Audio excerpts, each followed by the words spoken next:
Bonjour Eman. Bonjour Sophie. Comment vas-tu? Très bien, merci. Alors à moi de t'interviewer aujourd'hui. Et à moi d'être interviewé, finalement. Merci d'avoir accepté cette interview pour nourrir notre programme Parole d'ambassadeur.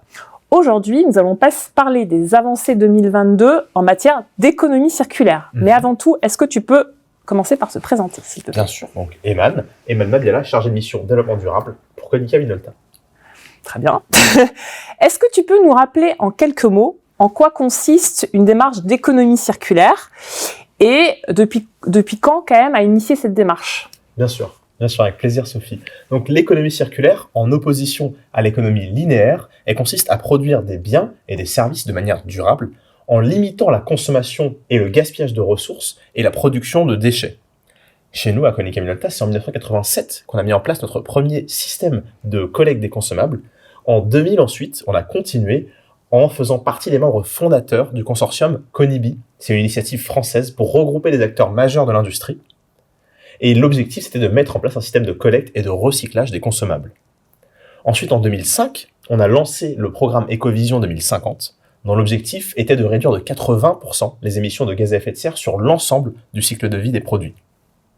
Et puis, ensuite, bien sûr, en 2017, il y a le lancement de l'offre Second Life, qui est une solution concrète proposée à nos clients pour réduire leur empreinte environnementale en consommant des produits de seconde main. De façon générale, notre politique d'économie circulaire, elle repose grandement sur notre démarche d'éco-conception. C'est pour ça qu'en fait, on peut citer par exemple des actions en termes de design qui favorisent la réparabilité et aussi l'allongement de la durée de vie des produits, ou encore l'intégration par exemple, de jusqu'à 35% de plastique recyclé dans nos équipements, ou encore de 40% de matériaux recyclés pour les consommables.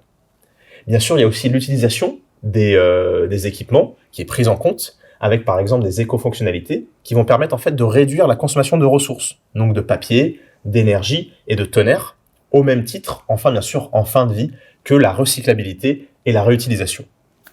Très bien, c'est intéressant. Et est-ce que tu peux nous parler de certains chantiers qui sont en cours actuellement au sein de Konica Minolta? Oui, il y en a plusieurs. Je peux te parler par exemple du fait qu'en ce moment, on cherche à optimiser la récupération de nos consommables. Pour ça, on se repose surtout sur la sensibilisation de nos clients. On travaille également sur la gestion de nos déchets professionnels de façon générale. Et là, l'idée de ce chantier, qui est vraiment transverse, c'est d'impliquer nos commerciaux et les techniciens, mais aussi les logisticiens, pour limiter les emballages et allonger la durée de vie des pièces, des différentes pièces des équipements, mais également des matériaux, de façon générale. En parallèle, on œuvre à l'industrialisation de notre programme Second Life, dont on souhaite fortement accélérer les ventes.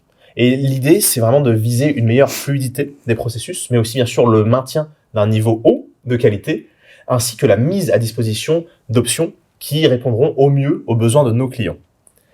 Bien sûr, le tout s'inscrit dans une démarche d'amélioration continue sur le plan environnemental, ce qui englobe aussi bien le transport des équipements que leur emballage. Merci beaucoup Eman pour toutes ces précisions. On voit bien qu'il s'agit là d'une démarche stratégique pour Konica Minolta pour les années à venir. Merci à toi. Je t'en prie.